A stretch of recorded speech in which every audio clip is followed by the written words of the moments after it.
Hello बच्चों, let us see the question.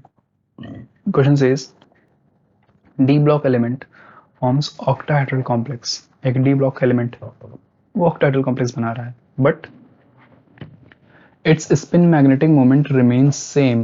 Its spin magnetic moment remains same either in strong field or in weak field again.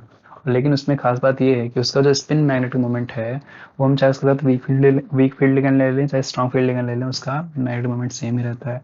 तो कहा गया है कि कौन सा स्टेटमेंट इसमें से करेक्ट है. पहला स्टेटमेंट है कि एलिमेंट ऑलवेज फॉर्म्स कर्वलेस कंपाउंड. दूसरा स्टेटमेंट है number of electrons in T2G orbitals are always higher than EG orbitals. Third statement है it can have either D3 और D8 configuration. और फोर्थ स्टेटमेंट है it can have either D7 और D8 configuration. तो देखते हैं फिर क्या होगा. बात करें यहाँ पे डी ब्लॉक एलिमेंट की जो ऑक्टाहेड्रल कॉम्प्लेक्स बना रहा है, कोऑर्डिनेशन नंबर 6 होगा इसका, और कहा जा रहा है इसका जो मैग्नेटिक मोमेंट है वो सेम है. किसमें? स्ट्रॉन्ग फील्ड में भी और वीक फील्ड, चाहे जो हम लिगेंड ले लेते हैं इसके साथ में, ठीक है ना, उसका जो मैग्नेटिक मोमेंट है वो सेम ही रहता है. तो यहाँ पे देखें कौन सा कन्फिग्रेशन होगा इसका. तो हमको क्या बताया, हमको बताया अगर हमारे पास D3 कन्फिग्रेशन हो. D3 कन्फिग्रेशन कैसा होगा, अगर हम देखें यहाँ पे ऑक्टाहेड्रल फील्ड में स्प्रेडिंग करेंगे यहाँ पे ना, ये T2G सेट है, ये क्या है EG सेट है. यहाँ पे होगा 1 2 3. यहाँ पे कोई अगर हम चाहे यहाँ पे स्ट्रॉन्ग फील्ड ले लें तो भी यही अरेंजमेंट रहने वाला है. इसका कन्फिग्रेशन क्या रहेगा, तो भी T2G3 और EG0 रहेगा. अगर वीक फील्ड ले लेते तो भी यही रहता, मतलब यहाँ पे कोई पेयरिंग का चांस ही नहीं है. इसी तरह अगर हम क्या ले लें, D8 कन्फिग्रेशन भी ले लेते हैं. अगर हम यहाँ पे क्या ले लेते, D8 कन्फिग्रेशन भी ले लेते, तो यहाँ पे क्या रहता है, ये T2G सेट है, ये EG सेट है,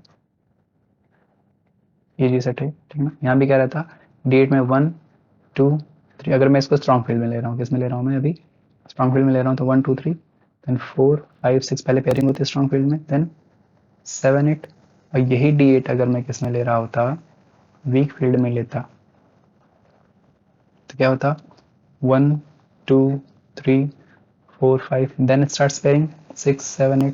तो यहाँ पे हम क्या देख रहे हैं कि जो D8 कन्फिग्रेशन है उसको चाहे वीक फील्ड में ले लें चाहे स्ट्रॉन्ग फील्ड में ले लें, जो कन्फिग्रेशन है वो कैसा रहेगा, वो रहेगा T2G6 EG2 ही रहेगा, both in strong field and in weak field.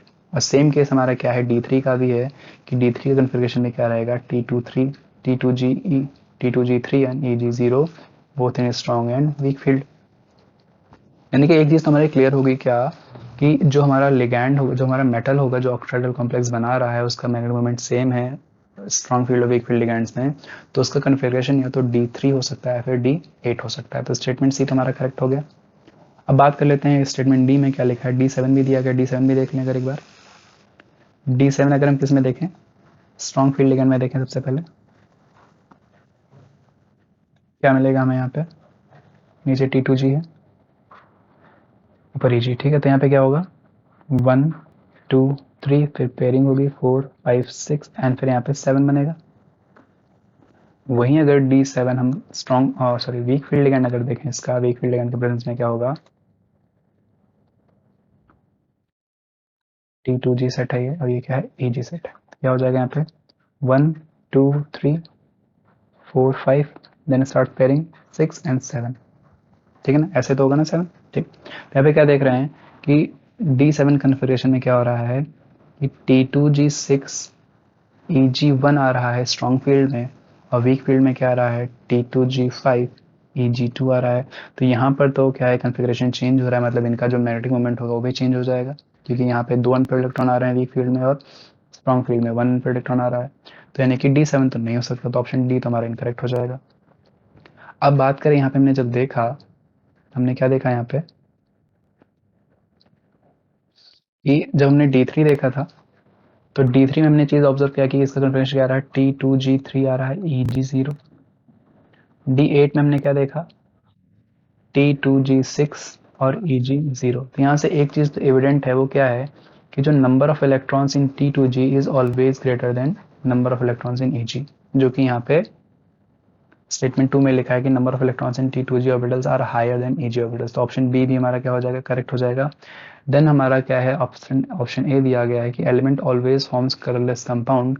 तो ये स्टेटमेंट हमारा इनकरेक्ट हो जाएगा, क्योंकि कंपाउंड्स का जो कलर होता है, कंपाउंड्स का जो कलर होता है वो नंबर ऑफ अनपेड इलेक्ट्रॉन पे प्रेजेंट होता है, और नंबर ऑफ अनपेड इलेक्ट्रॉन क्या होते हैं वो वेरी कर सकते हैं यहाँ पे नंबर ऑफ अनपेड इलेक्ट्रॉन दोनों में ही प्रेजेंट होंगे क्या? यहाँ पे देखिए D8 में क्या होंगे, 2 अनपेड इलेक्ट्रॉन होंगे, तो यहाँ पे तो क्या होगा, ये कलर शो करेगा। वाइल अगर D3 होगा तो यहाँ पे कोई अनपेड इलेक्ट्रॉन, यहाँ भी क्या होंगे, 3 अनपेड इलेक्ट्रॉन प्रेजेंट होते हैं, ये भी क्या होगा, कलर्ड कंपाउंड ही बनाएगा। तो इस वजह से स्टेटमेंट ए जो है, जो कह रहा है कि हमेशा कलरलेस कंपाउंड होगा, ये हमेशा क्या होगा, इनकरेक्ट हो जाएगा। ठीक है, तो पूछा गया था कौन कौन से करेक्ट स्टेटमेंट है, तो option B and C are correct. ये क्या होंगे, करेक्ट स्टेटमेंट होंगे इस क्वेश्चन के लिए। I hope you understood. Best of luck.